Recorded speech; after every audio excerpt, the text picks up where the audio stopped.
thank you, sir, for your inspiring words and for highlighting the critical role of green energy in shaping the future of India's mobility and infrastructure.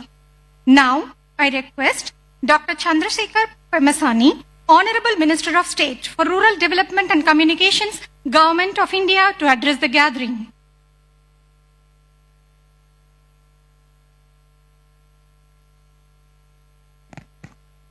Thank you.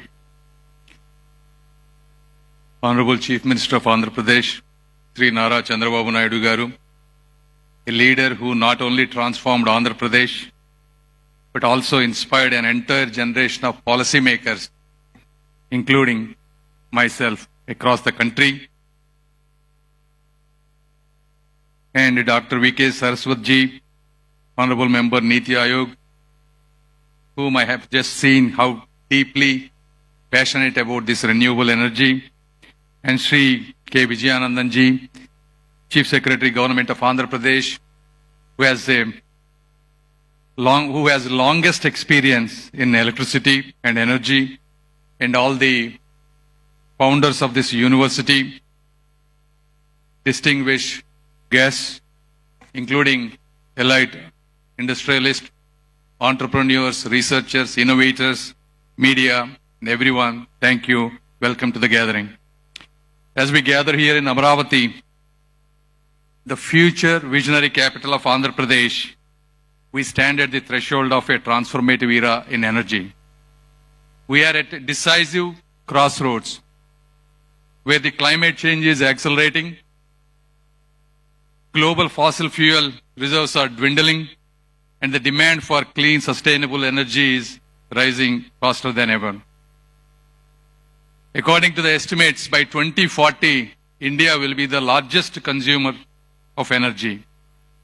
Today, we import 40% of primary energy with a spend of 8 lakh crores, that's close to 90 billion US dollars annually. Therefore, the energy security is India's national security. In this process, green hydrogen is not a distant hope. It is the imperative that will architect the future of our nation, our planet, and the generations to come. As everyone has said, green hydrogen is produced through electrolysis, using water and renewable energy, emitting nothing but oxygen and a clean hydrogen. Though the concept of green hydrogen is not new, it is only in the past decade that technological advancements and declining costs of renewable energy, including solar and wind, have made it commercially viable. It holds the unique power to decarbonize the sectors that have stubbornly resistant to change, including steel, cement manufacturing, refineries, chemical, heavy transport, and so forth. Therefore, this is not just about energy, it is about reimagining industrial processes that have defined our economy over a century. And India is uniquely positioned to alter this course. Recognizing this, our visionary Prime Minister, Sri Narendra Modi ji, has come up with this renewable energy policy. India has 300 sunny days every year and a vast coastline ripe for both wind projects and solar power. The India has an ambitious target of 5 metric million tons of green hydrogen by 2030.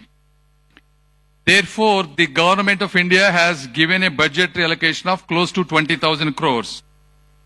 And the goal of these 20,000 crores is to reduce a current 8 lakh crore annual to every year 1 lakh crore reduction. So by 2030, we can largely get to independence in energy.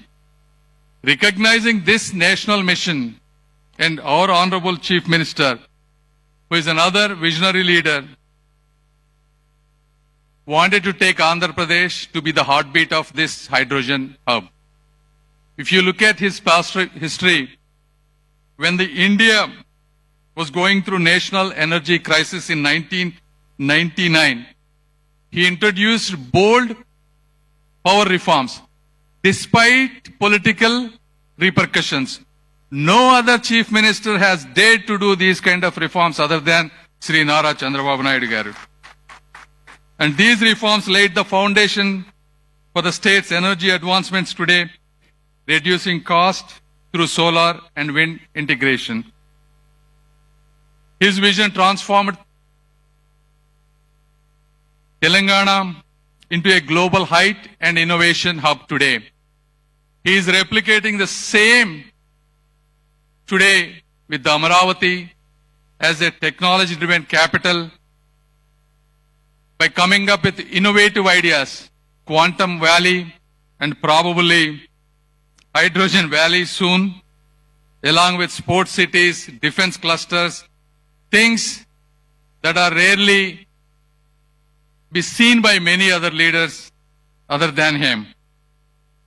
And Andhra Pradesh has set this hydrogen hub, our targets out of 5 million metric tons of India's target. He wanted to produce 20% of that, that is 1 million metric tons in Andhra Pradesh alone by 2030. And this is not just a vision. We execute this by relentlessly working hard. If you look at it, NTPC Green Energy is investing 1.85 lakh crore. This is the India's largest green hydrogen hub, producing 1,500 tons per day of green hydrogen and another 7,500 tons of its derivatives, whether it is green ammonia, methanol, etc. And the second project, Hero Future Energies, this is the India's first green hydrogen plant, blending both hydrogen and LPG so that it's commercially viable. So these investments, along with our extensive ports, coastline, indicates signals to the world that clean energy can be scalable and profitable.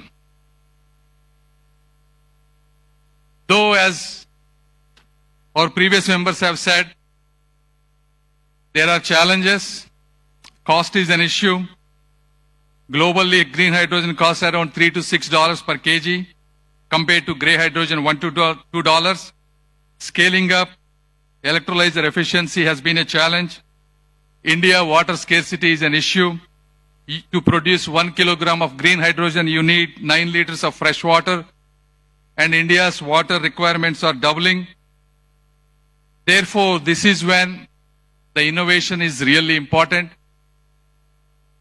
Our Honorable Chief Minister has given huge lands for these universities, 100 acres, 200 acres, not just to set up world-class universities, to really innovate and problem solve, not just for Andhra Pradesh, but India and to the world.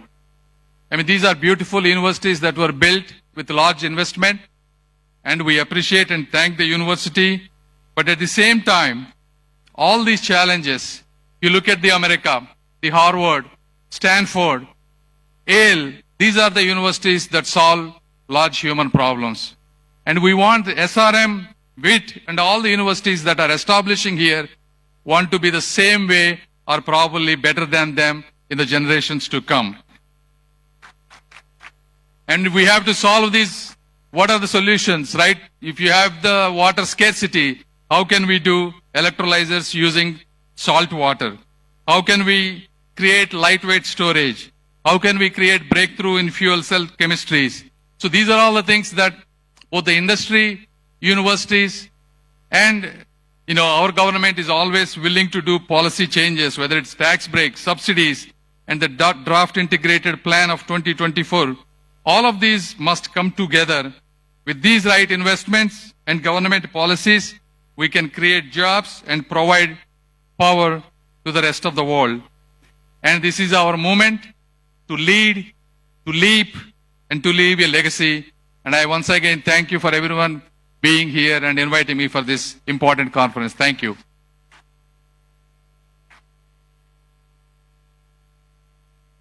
Thank you, sir, for your inspiring words and support. Ladies and gentlemen, the journey towards a green, self-reliant India needs more than innovation. It needs a visionary leadership to steer us to dream beyond. Today, we are honored to have with us our visionary leader who has transformed Andhra Pradesh into a hub of progress with remarkable strides in education, technology, infrastructure, and sustainable growth. His vision continues to inspire countless individuals and shape the future of our state. It is with great pride and deep respect that we now invite the statesman of our modern Andhra Pradesh, Honorable Chief Minister Shri Nara Chandrababu Naidu Garu, to share his vision and address this distinguished gathering.